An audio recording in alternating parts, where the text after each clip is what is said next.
خاقان صاحب بہت شکریہ آپ کے وقت کا. بتائیے گا کس طرح دیکھ رہے ہیں اس انیشیٹو کو، کیونکہ جو اصل چیلنج درپیش ہے پاکستان کو وہ یہ ہے کہ مختلف سیکٹرز، بے شک وہ آئی ٹی ہو یا ایگریکلچر ہو، اس میں انویسٹمنٹ ڈرا نہیں کر پا رہے تھے اس سے پہلے. تو آپ کو لگتا ہے کہ it is a glimmer of hope کہ اس کے آنے کے بعد کچھ تبدیلی آئے گی اس میں؟ دیکھیں، اگر آپ پاکستان کا اس وقت جائزہ لیں تو سب سے زیادہ ایشو ایکسٹرنل سیکٹر پہ ہے، اور وہ ہے کہ ہم ایک ڈالر لیکوڈیٹی کرنچ میں ہے جس سے ہم نکل ہی نہیں پا رہے. اب اس کا ان دی شارٹ رن تو یہی طریقہ تھا کہ ہم debt creating instruments, I M F کی سپورٹ، فرینڈلی کنٹریز کی سپورٹ، بائی لیٹرل سپورٹ یہ لے کر اور ملٹی لیٹرل سپورٹ لے کر اس میں کچھ بریدر لے لیتے. وہ 9 ماہ کا مل گیا. بٹ اصل بات تو یہیں آ کے رکے گی نا کہ پاکستان میں جب investment to G D P ratio بڑھے گا تو تبھی انڈسٹری لگے گی، تبھی پیداواری صلاحیت بڑھے گی، تبھی ایگریکلچر کی ییلڈز بڑھیں گی، تبھی مینوفیکچرنگ ہوگی اور تبھی ایکسپورٹ ہوگی. یہ تو ہے نا ریئل سٹوری آف پاکستان.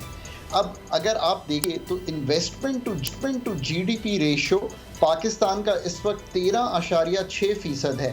اس کو آسان زبان میں اس طرح سمجھاتا ہوں کہ جن دنیا کے ممالک نے ترقی کی ہے، چاہے وہ ایسٹ ایشین میریکل ہو، چاہے وہ چائنا ہو، یہی جو investment to G D P ہے وہ 30 سے 35% تھا. تو پاکستان کو اپنا investment to G D P بڑھانا ہے. اب اس کے 2 طریقے ہیں. ایک طریقہ یہ ہے کہ ہم ایف ڈی آئی لائیں، دوسرا طریقہ یہ ہے کہ ہم اس ایف ڈی آئی کو پاکستان کے جو ایسٹس اس وقت ایگزسٹ کرتے ہیں ان کو بیچیں، جس کو آپ پرائیویٹائزیشن کہیں گے. اور تیسری چیز یہ ہے کہ آپ ڈومیسٹک انویسٹر کو ایکسائٹ کریں کہ وہ بھی انویسٹ کریں.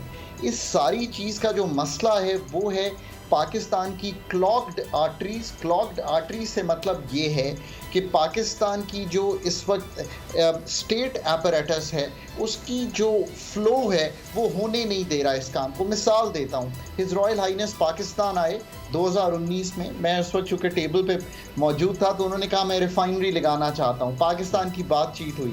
آج میں آپ سے جولائی میں گفتگو کر رہا ہوں تو میں یہی کہہ رہا ہوں کہ ریفائنری لگانا بہت اچھی چیز ہے. ایس آئی ایف سی کا مجھے چونکہ کافی معلوم ہے، 1-2 چیزیں بہت اچھی ہیں، اور وہ یہ ہیں کہ آپ کے سیکٹرز صحیح آئیڈینٹیفائی ہو گئے ہیں. ایگریکلچر، اس میں آپ کو زراعت میں آپ نے فوڈ سیکیورٹی اپنے لیے بھی اور مڈل ایسٹ کے لیے بھی، اور اس کے ساتھ ساتھ آئی ٹی.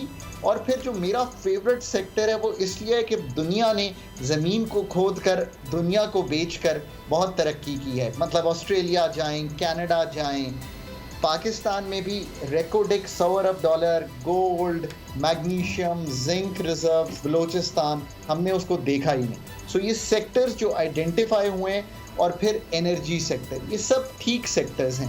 اب بات یہ ہے کہ کیا ہم یہ جو کلاگڈ آرٹریز ہیں ان کو بائی پاس کر سکتے ہیں؟ یہ ہم نے 2 دفعہ پہلے کیا ہے، ایک فیٹ ایف میں، اور تب بھی establishment military and civil, especially military کی جو آپ کہیں گے، جو آپ اس کو کوآرڈینیشن کہیں، مینجمنٹ کہیں، it help. I remember it distinctly. اور ایک آپ کو یاد ہوگا کہ کووڈ ٹائم میں بھی ہم نے ایک کاؤنسل ایسی ہی بنائی تھی. تو آئی سی اٹ پازیٹیولی. اس میں ایک چیز مسنگ ہے، اور وہ یہ کہ ہمیں ڈومیسٹک انویسٹر کو کبھی نہیں بھولنا چاہیے. ہم بہت زیادہ اس وقت پر 2 اور آخر میں 2 ذریعے ہیں جہاں سے quick money is being targeted. ایک سی پیک 2 اور ایک مڈل ایسٹرن منی. یہ ہے complete nice and good story جو کہ ہم لے کے چلنا چاہتے ہیں. ٹھیک ہے. اگر آپ کو یہ ویڈیو پسند آئی تو سبسکرائب کریں اور بیل پر کلک کریں.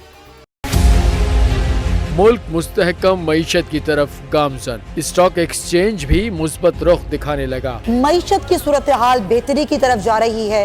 ہم آئی ایم ایف کے قرضہ ملنے کے بعد اس صورتحال کو بہتر مزید کیسے کر سکتے ہیں؟ قرض بحالی کے روشن امکان. بول نے نبھائی اپنی صحافتی ذمہ داریاں. مہنگائی سے پریشان عوام کے لیے اٹھائی آواز. رپورٹر اور اقتصادی ماہرین کے سب سے بڑے پینل کے ساتھ بول کی مشن معیشت کی سب سے بڑی ٹرانسمیشن 63% عوام نے دیکھی اپنی اسکرینز پر. اگر 21ویں صدی کی ہم انڈسٹری کی کوئی بات کریں تو اس میں پھر انفارمیشن ٹیکنالوجی جو ہے وہ ٹاپ پر آتی ہے. اپنی روایات کو برقرار رکھتے ہوئے بول عوامی مسائل کو اجاگر کرنے میں سب سے آگے۔ دیکھیے بول کی اگلی ٹرانسمیشن میں موبائل لون ایپ کا بڑا اسکیم کیسے ہوا بے نقاب۔ سائبر کرائم سرکل راولپنڈی کی مختلف علاقوں میں کارروائیاں، بلیک میلنگ میں ملوث آن لائن لون ایپس کے 9 ملزمان گرفتار کر لیے گئے ہیں۔ اگر اس اسکینڈل سے متعلق آپ کے پاس ہیں حقائق تو بنیے بول انویسٹیگیشن کا حصہ۔ آپ کی شناخت اور تمام تر معلومات خفیہ رکھی جائیں گی، تو بس ہمیں ای میل کریں یا واٹس ایپ کریں 0337 0310 377۔ سبسکرائب کریں اور بیل دبائیں تاکہ کوئی خبر رہ نہ جائے۔